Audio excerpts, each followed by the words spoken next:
está prendido. Estamos estrenando.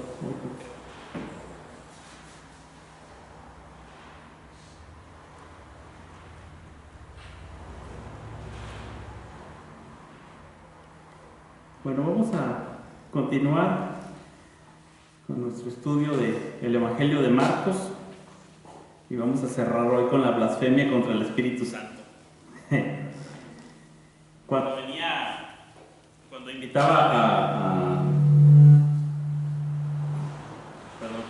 invitaba a Carlos Natanael Astorga a predicar, me dijo, pues si tienes una serie y quieres que continúe, pues predico del que sigue. Le dije, bueno, pues toca la blasfemia contra el Espíritu. Dice, no, mejor predico algo de Navidad. Vamos a Marcos capítulo 3 y vamos a leer la palabra del Señor desde los versículos 20 hasta el 35.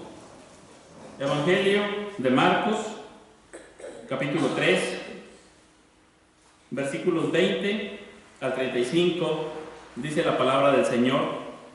Y se agolpó de nuevo la gente, de modo que ellos ni aún podían comer pan. Cuando lo oyeron los suyos, vinieron para prenderle, porque decían, está fuera de sí.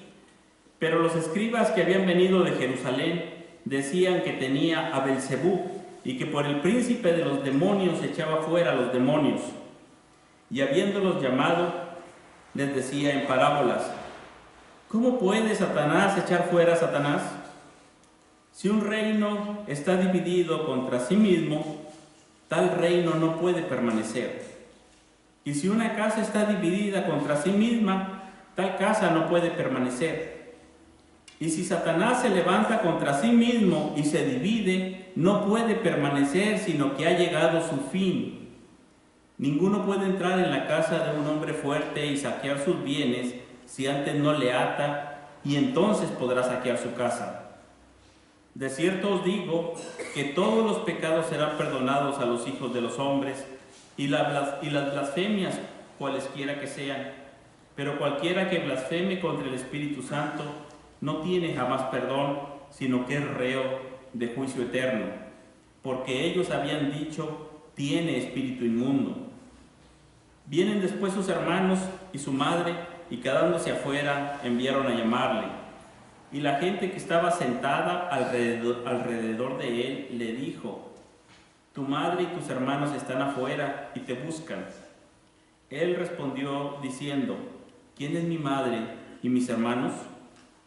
Y mirando a los que estaban sentados alrededor de él, dijo, he aquí mi madre y mis hermanos, porque todo aquel que hace la voluntad de Dios, ese es mi hermano y mi hermana y mi madre. Marcos nos está presentando,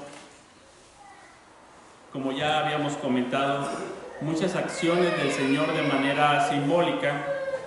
Incluso, aunque presenta pocas palabras del Señor, también presenta palabras simbólicas, como decía el señor Scrooge de su antiguo jefe, ¿verdad? Su poder radicaba en palabras y gestos. Nos está mostrando aquí gestos, acciones simbólicas, pero también palabras que van a venir siendo simbólicas en estas parábolas. Y creo que es lo que quiere resaltar aquí Marcos. Él está usando también una geografía con una intención teológica. ¿Se va de repente la voz? ¿Está bien? De repente está utilizando también la geografía con una intención teológica. Y aquí va a poner la casa. Este pasaje repite la casa. Incluso Belzebú es como el dios de la casa o el señor de la casa, o despectivamente luego también como de las moscas. Y está alguien fuera de la casa, alguien está dentro de la casa, y está haciendo referencia a la casa del Señor, la casa de Jesús, como su reino. ¿Sí? Esa es la casa. Y aquí va a ser un uso también de la casa. Nosotros hemos visto este uso que lo ha realizado a través del Evangelio en lo que llevamos. nosotros hemos visto, no sé si estoy moviendo aquí algo, nosotros hemos visto que en la casa, por ejemplo, sana a la suegra de Pedro, en la casa come con pecadores y tienen un banquete, los ve en la playa, los llama, en la casa es donde está con Leví, come, en la casa es donde sana a un paralítico, en una casa, y constantemente, aunque va a la playa y luego al monte, regresa a la casa, o va a la sinagoga y regresan a la casa. Más adelante lo vamos a seguir viendo. Esa casa es una casa también de enseñanza, donde hay gente que escucha sus parábolas, pero cuando ya están adentro de la casa, les enseña más profundamente qué significan esas parábolas. Es una casa donde hay sanidad, donde hay compañerismo, donde hay vida, donde hay enseñanza. Es una casa donde caben muchas personas, gente que incluso es considerada inmunda, que no entraría tal vez en el templo. Aquí se va a contrastar ahorita con el templo, pero es una casa donde entra el publicano, entra el pecador, entra la prostituta, entra el endemoniado, y todos vienen sanados, restaurados, restituidos. Vienen ahí con el Señor. Todos venían afligidos, cargados, azotados, agobiados, y llegan a esa casa y son transformados. Y se sientan alrededor de Jesús, y todo está centrado en Él. Ahí, y le escuchan, conviven, comen. Ahí está el centro de acción del reino del Señor, en esa casa. Entonces vamos a tener aquí 3 secciones. En la primera sección vemos la multitud que viene y la familia de Jesús viene. La familia natural de Jesús viene desde los versículos 19 al 21.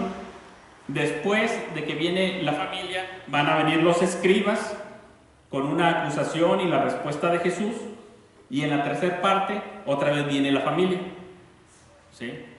Entonces, como que mete tipo sándwich ahí Marcos para resaltar lo que está hablando de la casa, la familia natural, y termina con la familia nueva del Señor en esa casa. Y unos fuera de la casa, otros dentro de la casa. Y ahorita vamos a ver esto un poco más claramente. Y ahí en medio es donde está la blasfemia contra el Espíritu Santo, de la cual hablaremos en su momento. Pero a grandes rasgos son las 3 secciones: familia, escribas, familia, resaltando la nueva familia del Señor. ¿Sí? Entonces aquí tenemos esa presentación, y primero tenemos que ver que la gente se agolpaba, llegaba en multitud delante del Señor. Él normalmente va a captar a estas personas en el mar, a la orilla del mar. Vamos a leer nada más el versículo 3-7 para poder tener un poco más de referencia de lo que él hacía. Esto se repitió ya en varias ocasiones, pero aquí es más claro en el 3:7 lo que hace junto al mar, en la playa. Dice: mas Jesús se retiró al mar con sus discípulos y le siguió gran multitud de Galilea y de Judea, de Jerusalén, de Idumea, del otro lado del Jordán y de los alrededores, de Tiro y de Sidón. ¿Sí? Si ustedes recuerdan, Marcos nos había dicho que con el Juan el Bautista venían de Jerusalén y de Judea, es decir, el Israel fiel al Señor. Pero ya con el Señor Jesucristo se nos mencionan 7 ciudades. Ahí en Galilea, junto a la playa, es como si fuera el punto de encuentro de muchas naciones. Y es una manera de ir abriendo el panorama de que el Evangelio no iba a ser solamente para la casa de Israel, sino para todo el mundo. Entonces está abriendo ahí, y Marcos está utilizando un estilo profético con estos números de hacer 7 ciudades. Lo pueden ver por ejemplo en el profeta Amós, y menciona 7 ciudades de alrededor como para indicar la humanidad, las ciudades en completo, el mundo entero, por decirlo así, donde ese reino no era solamente para judíos, sino para todo el mundo. Y lo está ampliando no solamente con los, digamos, más fieles, como sería al inicio que dice que venían de Judea, de Jerusalén, sino que también de aquel lado, de Idumea, del otro lado del Jordán, algunas personas que pudieran ser un poco más paganas, digamos, pero luego se va hasta Tiro y Sidón, ¿sí? Extranjeros, y vamos a verlo más adelante cuando se encuentre con algunos extranjeros, y no solamente va a captar de ahí a las personas de la playa a la casa, sino que después va a hacer un viaje cruzando el mar de Galilea, al otro lado del mar de Galilea. Se va a encontrar con el endemoniado gadareno, etc. Después con la mujer sirofenicia, donde está dando muestras de que el reino de Dios ha llegado, pero es más grande de lo que ellos pensaban. Es como Isaías lo profetizó, no solamente para la nación de Israel, sino para todo el mundo. Como el Señor le dijo a Abraham, en ti serán, en tu simiente serán benditas todas las familias de la tierra. Partiendo sí de ahí, y después el Señor les va a dar esa encomienda a los apóstoles. Sí, partan de Jerusalén, sí, de Judea, pero vayan a Samaria y hasta lo último de la tierra. Es un evangelio, es un reino que está llegando para todos. Y donde todos se van a juntar en esa casa, alrededor de Jesús, sentados juntos. Que eso no ocurría en el templo. En el templo, a ver, los varones vamos para acá, mujeres y niños por allá, los esclavos por allá, los prosélitos por acá, los gentiles de aquel lado. Eso no va a ocurrir aquí. Aquí están sentados todos en la casa, sentados juntos como iguales. Hombres, mujeres, niños, como iguales, alrededor de Jesús. Eso lo va a enfatizar aquí en 2 ocasiones, cuando ya esté en la casa, lo enfatiza Marcos, y esa es la iglesia. Jesús ahora es el templo. En Él se está llevando a cabo la adoración al Señor, y el templo es donde Él está, ahí en casa, alrededor de Él. Y ahí donde están reunidos en su nombre, ahí es la iglesia, en ese lugar. Y se va separando del lugar físico, el lugar físico en Jerusalén, de donde van a descender estos escribas, estos hombres que van a venir a acusarle. Entonces tenemos aquí el uso de los lugares geográficos y el trasfondo de lo que está sucediendo. Ellos están viendo que el Señor Jesucristo está ganando cada vez más popularidad, llevando cada vez más gente, pero no los está llevando al templo.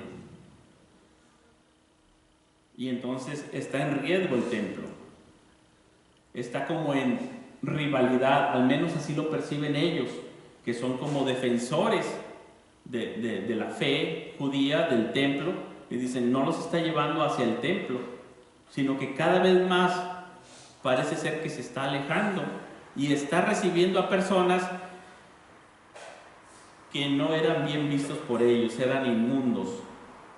Y ahí va a estar un poco la acusación también cuando vean ahí a Belcebú como el señor de las moscas, es decir, de los inmundos. Es decir, en esa casa de Jesús es una casa de gente sucia, manejados por demonios. Ahí se están juntando todos ellos. Eran mal vistos, no son santos, dirán ellos. Algo vimos en Gálatas, ¿verdad? Cuando Pedro no se juntaba con unos y sí con otros. Aquí el Señor está con todos ahí, sentados, porque habían sido transformados por el Señor. Como decía, pusimos en la frase, en una camiseta, ¿verdad? La frase de Lutero, refiriéndose a la iglesia, Simul Just et Peccator. Decía, ahí en la iglesia son una reunión de personas que son a la vez santos, pero también pecadores todavía. Y sí, santificados por el Señor y en un desarrollo, pero aún con su antigua naturaleza, aún pecadores al mismo tiempo. Y ellos querían un lugar totalmente santo, pero ahí estaba el Señor haciendo una iglesia con personas que ellos consideraban inmundos. Así que el Señor está trabajando aquí Primero va a la playa, ve a la muchedumbre. De entre la muchedumbre hay algunos que son llamados discípulos. Hay muchos posesos que llegan ahí y que declaran: tú eres el Cristo, tú eres el Hijo de Dios, y Él se los prohíbe enérgicamente.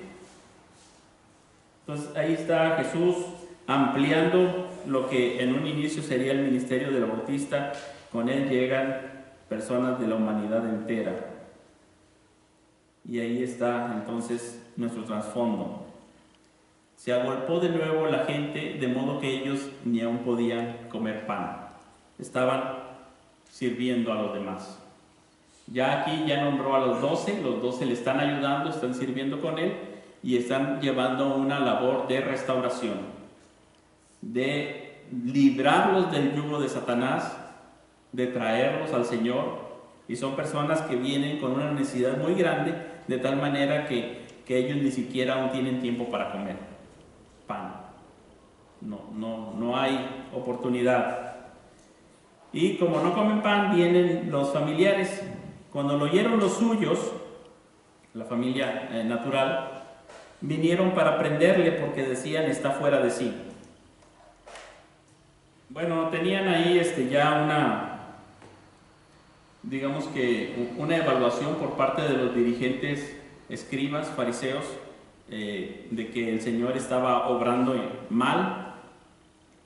Y la acusación era muy grave de que Él estaba endemoniado, de que Él estaba actuando por poder del diablo, y por eso los demonios lo conocían. Cuando venía un endemoniado y Él echaba fuera al demonio, el demonio lo conocía y decían: es que lo conocen porque están como que es su palero, ¿verdad? Es también un endemoniado el Señor Jesucristo, o tiene los poderes de Satanás, es un anticristo. Y entonces decían: esto está mal. Y habían desprestigiado al Señor Jesucristo primero. Sí, ya lo deseaban matar, pero primero empezaron desprestigiándolo y diciendo: eso es del demonio, es obra del diablo. Está sanando enfermos, está echando fuera demonios, está haciendo esas cosas que aparentemente son buenas, pero en realidad está engañando a la gente, alejándolos de la verdadera adoración al Señor, alejándolos del templo. Entonces, aunque parece ser una buena persona, en realidad es un mensajero de Satanás que los está engañando y se los está llevando para que no vengan realmente a la adoración en el templo. Entonces, la familia no lo considera exactamente como un endemoniado, ellos no lo toman así, sino como un loco. Más adelante va a repetirse este pensamiento, pero que es inducido obviamente por lo que los escribas están diciendo. Entonces ellos dicen: está loco, hay que prenderle, es decir, hay que sujetarle con fuerza y llevárnoslo a la casa. Y pues va la familia, van los hermanos. Ya el hermano se volvió loco, vamos a sacarlo de ahí y vamos a llevárnoslo a la casa para que vuelva, digámoslo así, según ellos, a la paz mental, o según los escribas, a la ortodoxia, para que se centre otra vez y que no ande por esos caminos disparatados. Pero cuando llega aquí, empieza el punto de los escribas que habían venido de Jerusalén. Literalmente dice: habían descendido de Jerusalén. La idea que da es que ellos vienen del lugar alto. Jerusalén estaba en un monte. Vienen del lugar de autoridad, del lugar de adoración al Dios verdadero, y vienen con esa autoridad de Jerusalén para dar un veredicto sobre lo que Jesús está haciendo. Jesús ya está por ahí en casa y ellos vienen, y entonces, ¿qué es lo que dan como su veredicto los escribas? Que tiene a Belcebú y que por el príncipe de los demonios echaba fuera los demonios. Ellos son los representantes oficiales del judaísmo, y no están diciendo esta acusación solamente por envidia, sino que realmente en su lógica ellos piensan que el Señor Jesucristo está atentando contra el templo, contra el sábado, como ya habíamos visto antes, incluso contra la familia, que ni siquiera atiende, y más adelante parece como que los va a ignorar, ¿verdad? Les va a dar avión, diríamos nosotros, a la familia que está allá afuera diciéndole: oye, sal, La familia como que ya no se atreve a entrar y sacarlo por la fuerza, por la multitud que hay, y como que dicen, mándenlo llamar, ya cuando venga acá afuera lo agarramos. No, lo llevamos a la casa. ¿Sí? Entonces, aquí están ellos. No solamente es una acusación por envidia, sino que realmente ellos están convencidos de que este hombre es un emisario de Satanás, de que Jesús está actuando por orden de Satanás. Belcebú después es reconocido también como Satanás mismo, el señor de la casa, el señor también de las moscas o de los demonios o de lo inmundo, un dios filisteo por ahí. Pero ahí hacen la acusación, una acusación seria y grave, a la cual el Señor va a responder con una pregunta, 3 condicionales de sí y su conclusión, más el cierre que viene después sobre la blasfemia. Y aquí viene entonces la respuesta del Señor.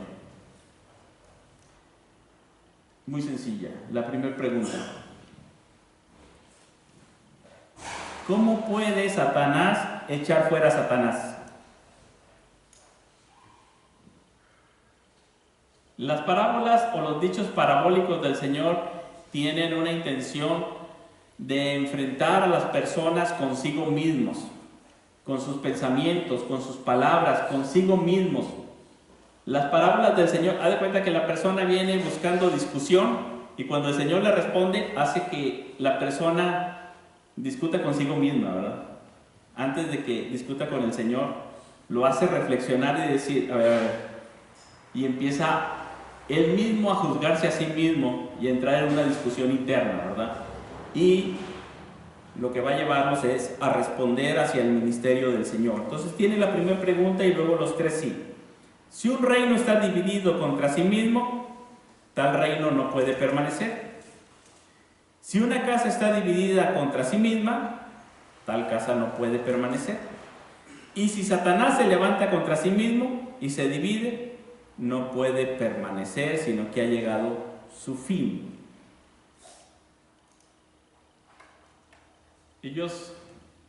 Los dichos parabólicos tienen también una función de impacto, porque ellos tienen el trasfondo y tienen el punto de contacto, y cuando uno lo explica se pierde a veces ese impacto. Es como cuando uno quiere explicar un chiste. Si ya explicas el chiste, pues ya la persona ya entiende dónde se debe de reír y por qué se debe de reír, pero ya no se perdió el impacto, porque ya tuviste que explicar el chiste. Entonces, cuando tienes que explicar una parábola, pues se pierde el impacto. Y no quiero que perdamos aquí el impacto para los escribas. Cuando el Señor les está diciendo esto, uno, los está llevando a que ellos consideren la grandeza de lo que tienen delante. Y 2, la urgencia que está presentando esa grandeza que tienen delante. Ellos tienen delante el pacto de Dios cumpliéndose en Jesucristo. La promesa, lo que estaba profetizado desde Abraham, y se está cumpliendo delante de sus ojos, y ellos lo tienen delante. Es lo más grande que jamás habrán vivido y a lo cual tendrán que responder, y lo tienen delante de ellos.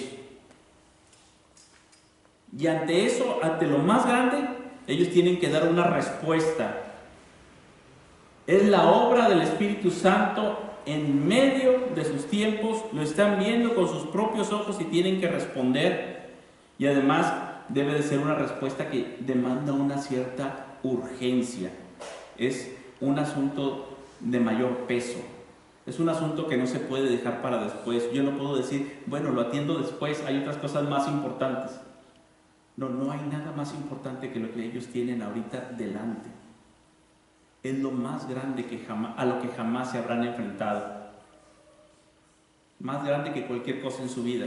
Lo tienen delante y tienen que responder. Y entonces ellos tienen ahí las parábolas. Satanás está dividido.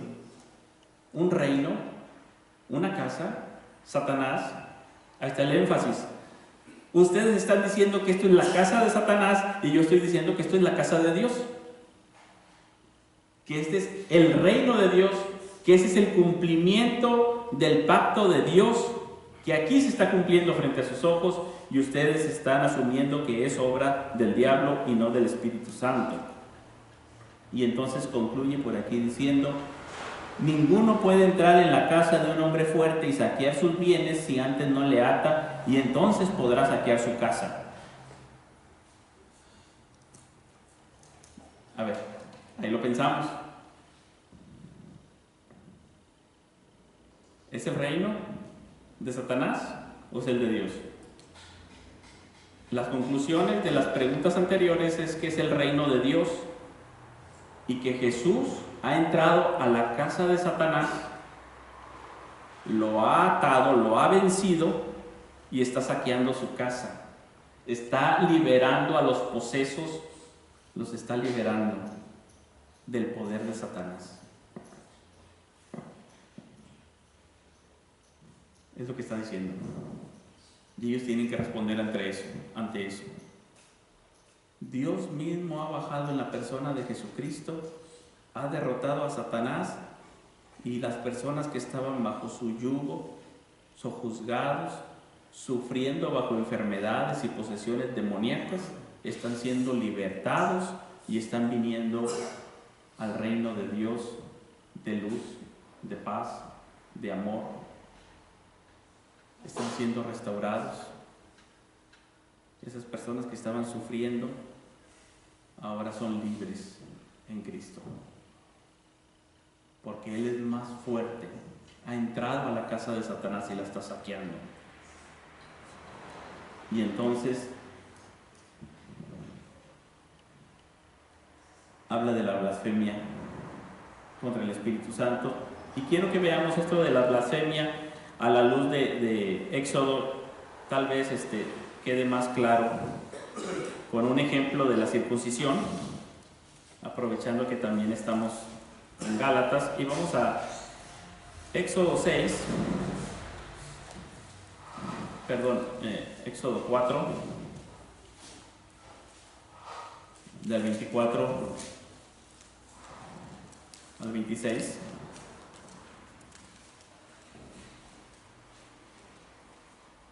Cuando el Señor llama a Moisés para que vaya a Egipto a liberar a su pueblo, Dios le dice a Moisés que Él va a ir y va a libertar a su pueblo, es decir, al pueblo del pacto. Va a libertar al pueblo del pacto de las manos de Faraón para que vayan a rendirle culto a él. Y entonces Moisés va de camino y dice en Éxodo 4:24: y aconteció en el camino que en una posada Jehová le salió al encuentro y quiso matarlo. Entonces Séfora tomó un pedernal afilado y cortó el prepucio de su hijo y lo echó a sus pies, diciendo: a la verdad tú me eres un esposo de sangre. Así le dejó luego ir, y ella dijo: esposo de sangre a causa de la circuncisión. Bueno, vamos a recordar un poquito lo que ocurrió con Abraham. Dios le dice a Abraham: yo voy a darte un hijo, en ese hijo va a venir la salvación, va a venir un reino. La señal de tu fe, la señal externa de tu fe va a ser la circuncisión. Así que todo varón va a ser circuncidado al 8º día, etc. ¿Sí? Entonces el pueblo de Dios manifiesta su fe circuncidándose. Y aquí tenemos a Moisés, que obviamente estaba circuncidado, sus padres manifestaban esa fe, Amram y Jocabed, circuncidando al bebé Moisés. Pero ahora Moisés manifiesta su fe circuncidando a sus hijos, pero sus hijos no estaban circuncidados. Y entonces Dios le dice: ve y liberta al hijo del pacto, Israel en Egipto, esclavo. Ve y liberta al hijo del pacto, pero tu hijo ni siquiera, es decir, está fuera del pacto, está fuera de la casa. ¿Sí? Es como ahorita los hijos del pacto que están en la casa de Jesús y los fariseos están afuera. Y el Señor le dice: entren, te quedas afuera, pues estás fuera del pacto, ¿sí? ¿Cómo va él ir a libertar? El Dios del pacto se me apareció pero tu hijo no es circuncidado. Realmente tú no crees eso, ¿verdad?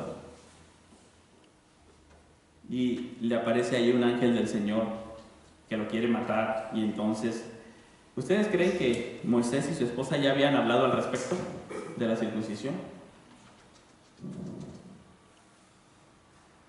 Porque inmediatamente cuando el ángel quiere matar a Moisés, la esposa va por el hijo y lo circuncida y avienta ahí el prepucio a sus pies. Ya lo habían platicado, ella ya sabía, Moisés ya sabía. ¿Y qué creen que le habrá dicho? No, hombre, eso es irracional, ¿cómo crees? Eso es una brutalidad, ¿no? ¿Qué vamos a hacer eso? No, olvídate, a mi hijo no le vas a circuncidar. Y así pasó, hasta que llegó a ese momento de definición y de urgencia, donde él tiene que realmente identificarse, ¿soy del pacto o no soy hijo del pacto? Cuando los escribas están entonces afuera de la casa, ellos están dentro de la nación de Israel y a ellos viene el pacto, de ellos son los patriarcas, de ellos son las promesas, de ellos es el pacto, y ellos tienen que responder y decir, sí soy, y entro. Ya no con una circuncisión nada más externa, sino ahora la que obra el Espíritu Santo en el corazón. Pero si cuando viene obrando el Espíritu Santo ellos dicen, ese es Satanás, pues les dice, entonces estás perdido, estás fuera, estás perdido. No hay para ti ninguna salvación, ni en esta época ni en el venidero, juicio eterno solamente. Te estás quedando fuera. Se esperaba una reacción diferente de parte de ellos, que como judíos dijeran, este es, y entraran. Pero si rechazan al Espíritu Santo, y ese es precisamente el pacto, que va a venir el Espíritu Santo sobre ellos, que va a venir el perdón de pecados, tiempos de refrigerio, vuelta a la comunión con Dios, y la están rechazando en Jesucristo, blasfemando contra el Espíritu Santo, diciendo que es demonio, entonces no tienen otra forma de salvarse y se están quedando fuera de la casa. Fuera, totalmente. Se esperaba una reacción diferente, como vemos, por ejemplo, en Hechos capítulo 2. En Hechos capítulo 2 también son judíos, también a ellos venía la promesa.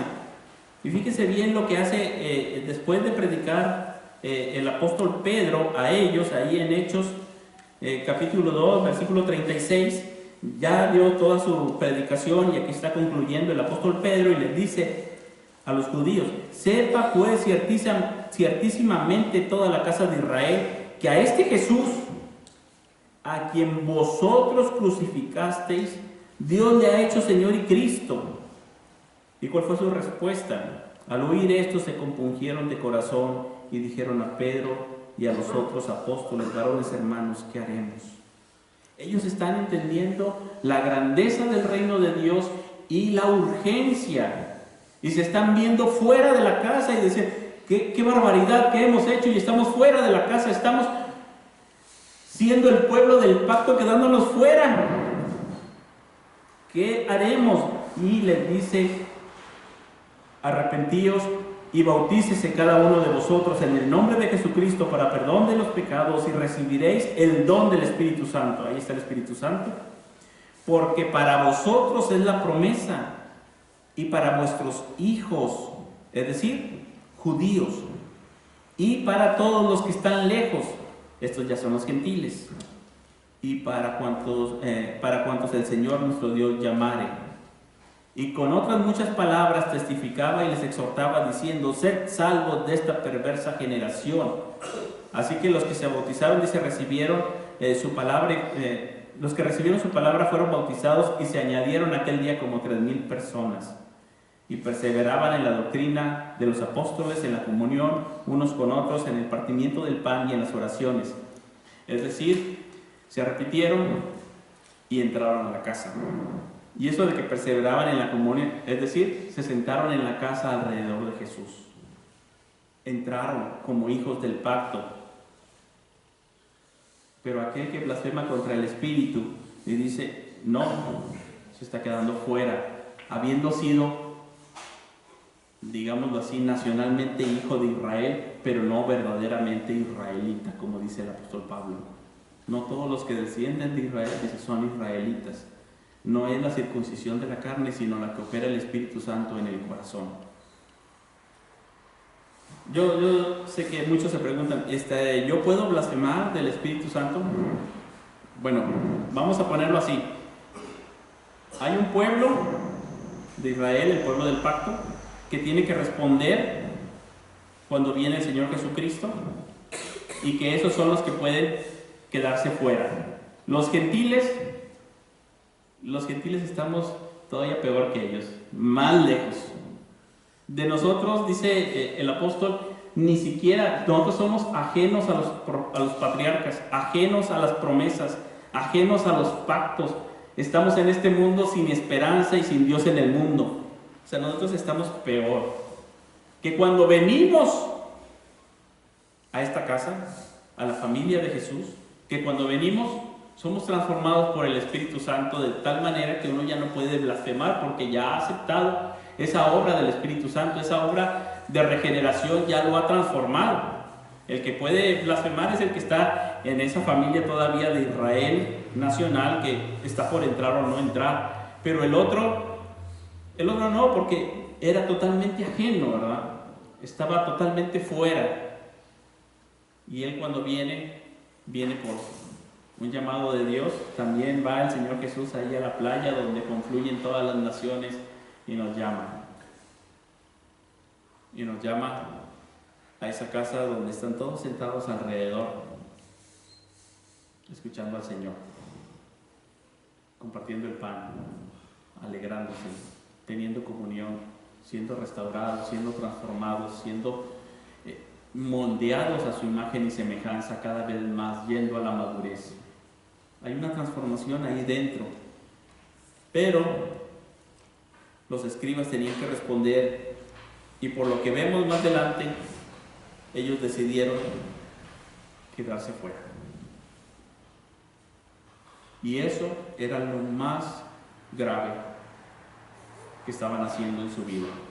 Por eso las palabras ahí son muy duras, las palabras del Señor, la sentencia, incluso la aclaración que dice ahí Marcos en el 30, porque ellos habían dicho tiene espíritu inmundo. Es una aclaración que hace, ya no palabra del Señor Jesucristo, sino de Marcos, aclarando la gravedad de lo que estaba sucediendo. Pero también sucede para nosotros. Cuando tú escuchas el Evangelio, tienes que saber que tienes delante de ti lo más grande que jamás te va a suceder en tu vida. Responder al Evangelio de la salvación en Jesucristo, que en Él hay perdón de pecados, que Él murió y resucitó y volverá por nosotros. Tienes delante de ti lo más grande a lo cual jamás te enfrentarás en tu vida. Puedes tomar otras resoluciones, decisiones, se te presentarán muchas cosas en la vida, pero lo más grande que jamás se te va a presentar es el Señor Jesucristo en persona, llamándote: ven, cree. Cuando escuches la predicación del Evangelio, tienes no solamente lo más grande, sino también delante de ti lo más urgente. Lo más urgente a lo que tendrás que atender en tu vida. Lo más urgente, y esperamos que no nos quedemos fuera de la casa, sino que entremos. Que entremos ahí con Jesús. Y ahí dentro, entonces, ya que los escribas terminaron su, round, vienen entonces los hermanos y su madre, y quedándose afuera, enviaron a llamarle. Tienen aquí como que una presencia de autoridad sobre él, como hermanos, como la madre, llamándole. Eso debe ser fuerte. Al menos para el mexicano, pues eso es fuerte. Tu mamá te llama. Permítame tantito. ¿Sí? No importa que esté en una junta muy importante en el trabajo, permítame tantito. Me llama mi mamá. Ya uno puede ser más viejo y decir, no, espérame, pero algo le pasa a mi madre. ¿Sí? En cualquier cultura yo creo que es así, ¿no? Viene con cierta autoridad. Bueno, algunos no atendemos a la mamá, pues bueno, ya es asunto familiar cada quien. Pero también es una de las estructuras más básicas, fundamentales de la estructura de cualquier pueblo. Entonces aquí tenemos las estructuras básicas. Está la religión en el templo ortodoxo y está la familia tradicional de una fe firme. Y el Señor parece que está actuando en contra de ellos, por eso también se alteran, ¿verdad? Pero, versículo 32. Y la gente que estaba sentada alrededor de él. Voy a quedarme aquí tantito como lo describe Marcos, porque fíjense en el 34. Y mirando a los que estaban sentados alrededor de él. Así describe el Señor a los que están junto a él. Digámoslo así, a la iglesia. Los que se sientan alrededor de él. Sentados, no hay alguien por encima de otro. Sentados todos al mismo nivel. Sentados, no hay distinción de ricos y pobres, de inmundos o no inmundos. Pero no solamente eso, no hay distinción de mujeres, porque más adelante va a decir, estos son mis hermanos y hermanas y madre. No va a haber una distinción de sexo tampoco ahí. Y eso es grande. Eso es revolucionario. Ahorita nosotros estamos un poquito ya más acostumbrados a una apertura donde nos sentamos juntos, ¿verdad? Pero unos años atrás, esta iglesia estarían acá los hombres y acá las mujeres. Sentaditos así. Y unos años más atrás, aquí estarían los hombres y las mujeres por ahí en otro cuarto. Y aquí están sentados juntos, alrededor de Jesús. Él es el centro, Él es el Señor de la iglesia, Él es adorado, de Él se aprende, de Él se toma la vida. Él es el centro en todo momento. Y eso debe ser la iglesia. Cuando la iglesia pierde nuevamente esto y de un templo institucionalizado se van a una casa, pero luego con el paso del tiempo se vuelve a institucionalizar, llega por ahí, por ejemplo, Lutero hace 500 años, que estamos celebrando en este año, dice, ya está otra vez institucionalizado, y ya está el clero, ya somos diferentes, ya no somos iguales.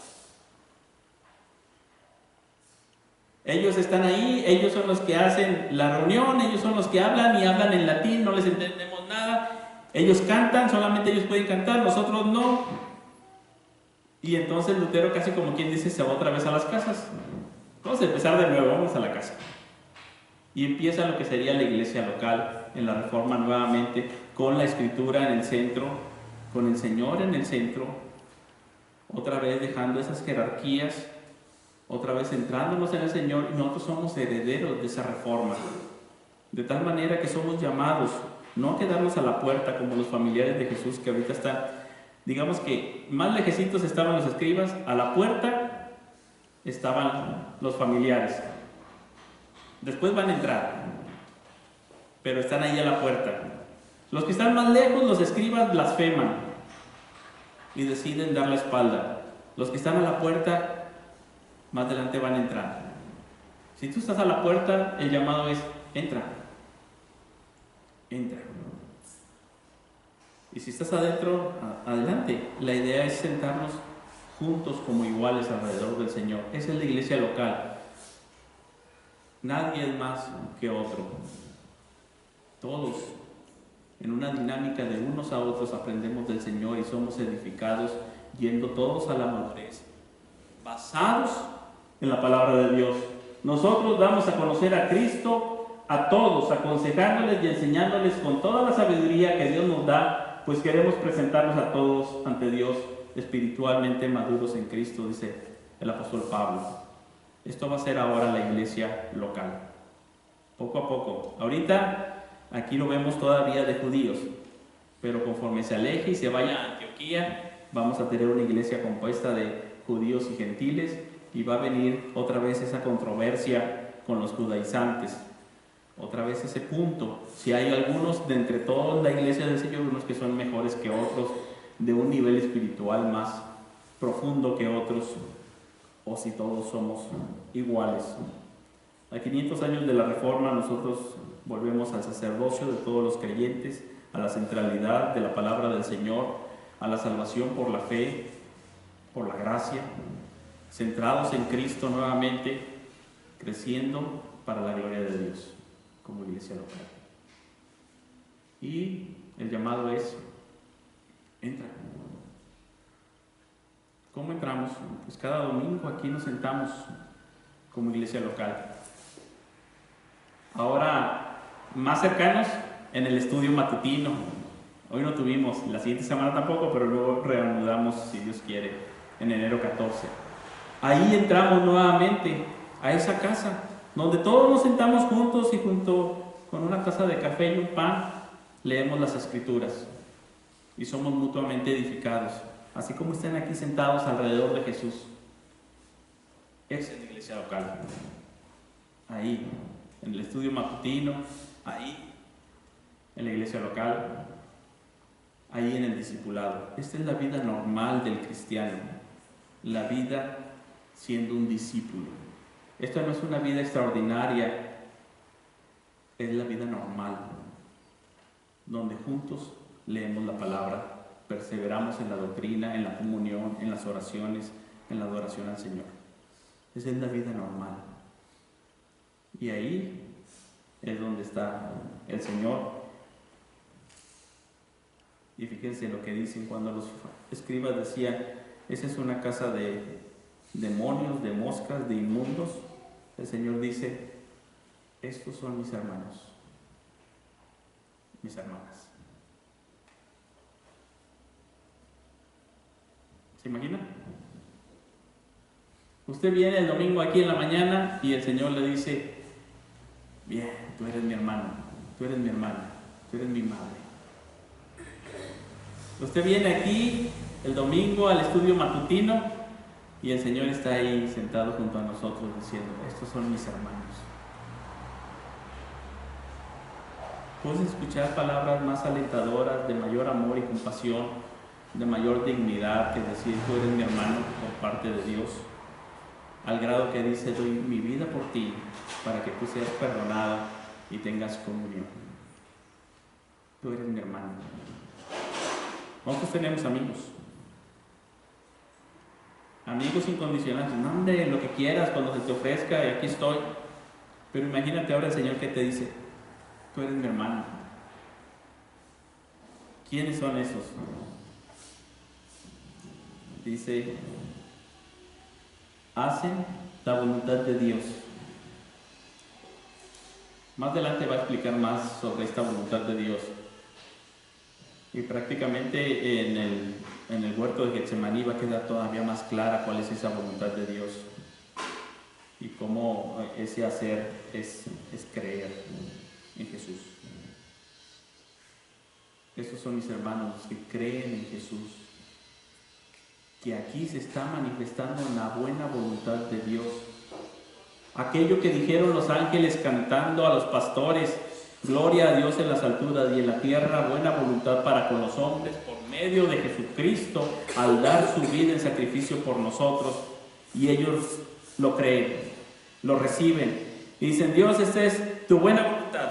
Yo quiero vivir ahí en esa buena voluntad, en el año agradable del Señor, en la bendición del Señor, en la restauración del Señor, en la comunión, en el gozo, en esa transformación que está haciendo de mi vida para que ahora camine de una manera diferente, libre ya de las ataduras de Satanás, libre de la opresión de Satanás, en el reino de su amado Hijo.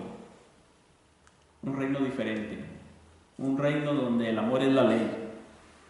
Es el reino de su amado Hijo, un reino donde Él tiene en todo la preeminencia, un reino donde uno puede ahora caminar como resucitado en Cristo Jesús, desechar las obras de las tinieblas y vestirse las vestiduras de la luz, ser transformado, diferente.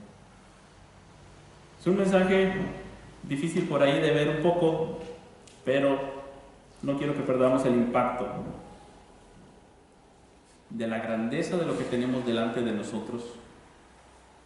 Cada vez que decimos: hermanos, nos vemos el próximo domingo como iglesia para adorar al Señor, debes de tener en cuenta que tienes delante de ti lo más grande, donde el Señor está llevando a cabo su reino. Claro, más adelante van a salir de la casa y van a volver otra vez a la playa, y van a cruzar el mar, como ya dije, y van a traer a más personas, a más casas y más iglesias locales. Y va a haber una labor hacia afuera, pero también hay una labor hacia adentro de transformación y de restauración. Y quiere el Señor que este próximo año que inicia, nosotros determinemos en nuestro corazón ser discípulos de Cristo. Que propongamos en nuestro corazón reunirnos con alguna de las personas, de los hermanos, a leer juntos la palabra. Es decir, solamente una hora al mes voy a reunirme con tal persona y vamos a leer la Escritura. En los primeros 5 o 10 minutos vamos a orar al Señor para que Él nos abra los ojos de nuestro entendimiento. En los siguientes 20 minutos vamos a leer la Escritura. Una porción, la leemos en voz alta. En los siguientes 20 minutos vamos a comentar qué leímos, qué el Señor nos muestra ahí. Y en los últimos 5 o 10 minutos vamos a orar el uno por el otro para que el Señor nos lleve en paz y nos guíe para poner por obra lo que el Señor nos está hablando. Y decir, voy a escoger a alguien que esté de acuerdo, obviamente la otra persona. No va a ser a fuerza como aquí quieren llevarse a Jesús a fuerza. Escoge una persona. Véase con él por 1 hora, una vez al mes, durante el siguiente año.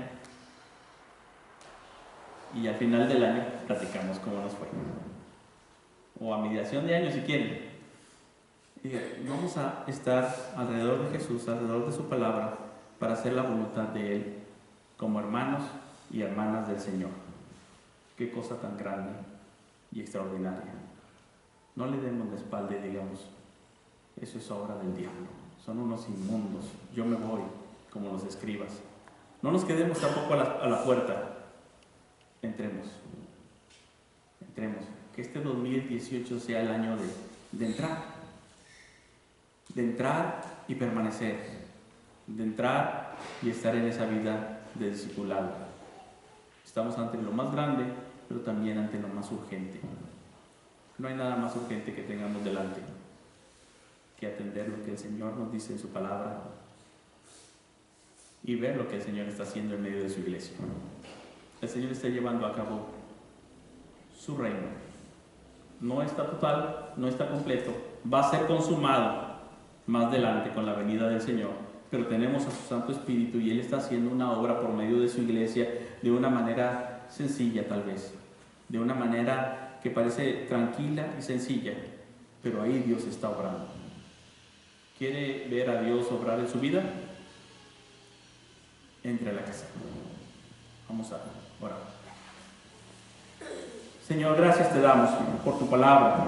Gracias te damos por tu grande amor mostrado en Jesucristo, por tu perdón, por tu salvación, porque Señor, en Él nos das una vida nueva. Ayúdanos, Señor, a vivir para ti, a adorarte a ti, a crecer en el discipulado, a crecer en tu palabra, a crecer también en la comunión, en las oraciones unos con otros y en el testimonio a otras personas. Allá afuera, Señor, sabemos que hay personas que están todavía en el reino de Satanás, sufriendo en esta vida presente, pero también un juicio para lo porvenir. Ayúdanos, Señor, para ser conscientes y llevarles el mensaje de tu evangelio también a otros. Salir a la playa y ser también pescadores de hombres. Llevar tu mensaje para que otros también puedan conocerte y venir a la comunión contigo y unos con otros.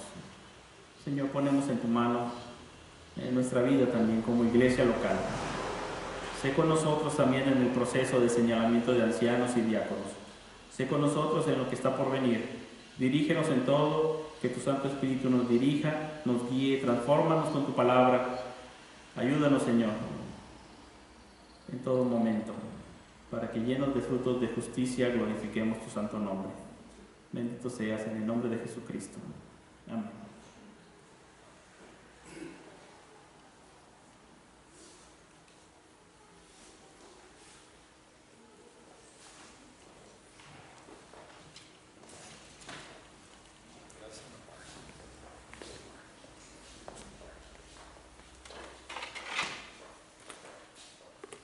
Dice Lucas 19:10 que el Señor Jesucristo vino a buscar y a salvar